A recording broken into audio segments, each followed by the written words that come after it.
চোখে বিজয়ের স্বপ্ন, হৃদয়ে অদম্য সাহস, দারিদ্র্য, সামাজিক বাধা আর নানা প্রতিকূলতাকে সঙ্গী করেই এগিয়ে চলেছেন নওগাঁর আত্রাই উপজেলার শিকারপুর গ্রামের তরুণী খাদিজা। স্বপ্ন একটাই, একদিন বাংলাদেশের জাতীয় নারী ফুটবল দলে খেলে দেশের জন্য গৌরব বয়ে আনা।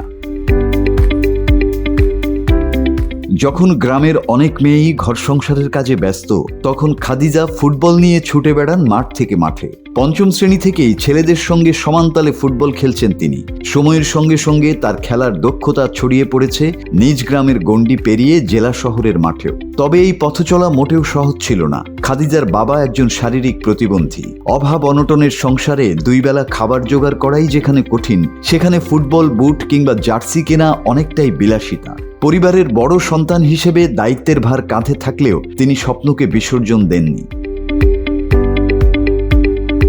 শুধু নিজের ক্যারিয়ার গড়াই নয়, গ্রামের ছোট ছোট শিশুদেরও ফুটবলের প্রতি আগ্রহী করে তুলতে নিয়মিত অনুশীলন করান খাদিজা। তৃণমূল থেকে নতুন ফুটবলার তৈরির স্বপ্ন লালন করছেন তিনি। কিন্তু বড় কোনো ক্লাব থেকে ডাক এলেই সামনে আসে আর্থিক সংকট। প্রয়োজনীয় সরঞ্জাম কিংবা যাতায়াত খরচ জোগাড় করাই হয়ে পড়ে কঠিন।